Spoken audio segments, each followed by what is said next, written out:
दादी सा, इसका मतलब आपने अवनी का डिजाइन मेरे नाम से रिप्रेजेंट किया है? हाँ, ये डिजाइन अवनी का ही है, लेकिन वो मेरी कंपनी में डिजाइन डायरेक्टर की पोस्ट डिजर्व नहीं करती। वैसे भी उसने और उसके पति ने मिलकर हमारे परिवार के नाम पर कीचड़ मल रखा है। अब मैं परिवार का नाम इससे ज्यादा खराब होते हुए नहीं देख सकती हूँ। तुम अग्रवाल परिवार का होने वाला कल हो और तुम ये ज्यादा डिजर्व करते हो। ठीक है दादी, लेकिन अवनी को इस बात का पता चल गया तो क्या उसका पति कौन सा कोई राजकुमार है कि वो हमसे पंगा लेगा? घर से निकाल ही चुकी हूँ। ज्यादा नाटक किया उसने तो नौकरी से भी निकाल दूंगी। शनाया की सगाई के दिन उसके बेकार पति के लिए मेरी इंसल्ट हुई थी ना। अब देखो क्या क्या होता है उन दोनों के साथ। एक तरफ गायत्री देवी अवनी से बदला लेने का पहला कदम बढ़ा चुकी थीं, वहीं दूसरी तरफ गौतम अवनी को दुखी नहीं देख पा रहा था। वो मान ही नहीं सकता था कि नील जैसा अय्याश आदमी जिसे सिर्फ पार्टी करने का शौक है, वो अपने दिन रात डिजाइन बनाने में लगाएगा। और गौतम को यह भी पता था कि गायत्री देवी कितनी एम्बिशियस है। वो अवनी को नीचा जरूर दिखाना चाहती थी, पर वो उसके लिए अवतार ग्रुप के प्रोजेक्ट खोने का रिस्क नहीं लेने वाली थी। तो फिर अवनी के डिजाइन से बेटर डिजाइन उसे कहां से मिला होगा?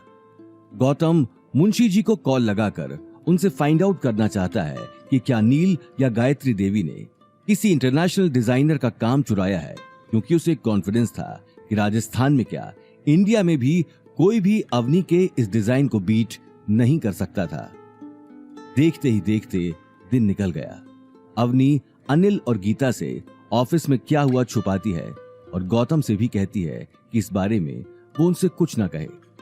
अवनी ऑफिस के लिए निकली और अभी भी उसकी आंखों में वही मायूसी छाई हुई थी। गौतम अवनी के साथ ऑफिस जाना चाहता था।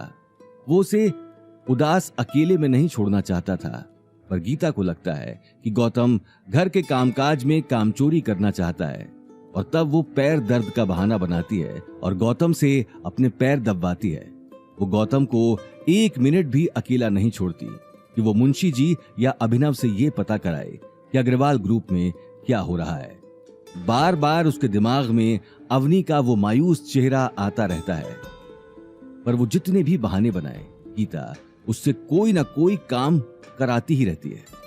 वहीं दूसरी तरफ गायत्री देवी ने अभिनव गुप्ता के पास अवनी का डिजाइन भेज दिया, जिस पर अब नील का नाम लिखा था।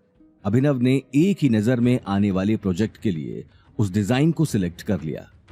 पूरी कंपनी में खुशी का माहौल छाया हुआ था, लेकिन सबसे ज्यादा खुशी शनाया और नील को थी, क्योंकि नील अब कंपनी का डिजाइन डायरेक्टर बन चुका था।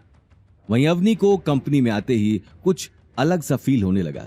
इससे पहले कि वो किसी से कुछ पूछती, शनाया उसके सामने आकर खड़ी हो गई और उसे ऊपर से नीचे तक देखने लगी और फिर बोली, जाओ जाकर नील का कैबिन साफ करो, वो आता ही होगा। मैं उसका कैबिन साफ क्यों करूं? मैं यहाँ उसका काम करने नहीं आती, कंपनी का काम करने आती हूँ। शनाया उससे मुस्कुराकर बोली, तुम अब मेरे भाई डिजाइन डायरेक्टर के अंडर ही काम करने वाली हो, और उसने तुम्हारी ड्यूटीज चेंज करवा दी हैं। तुम्हारे पास कोई कैबिन नहीं है, जाओ जाकर ऑफिस साफ करो। इम्पॉसिबल नील, ये नहीं। शनाया तुरंत बोली, चुप, अब नील तुम्हारा बॉस है, इसलिए नील सर कहने की आदत डाल लो। नील का सोचना है कि तुम्हें अभी बहुत कुछ सीखने की जरूरत है। ये बात सुनते ही अवनी की आंखें गुस्से में लाल हो गई। कहाँ है नील? मुझे उससे फेस टू फेस बात करनी है। शनाया फिर मुस्कुराकर बोली, नील अभी अवतार ग्रुप के चेयरमैन के आने का वेट कर रहा है।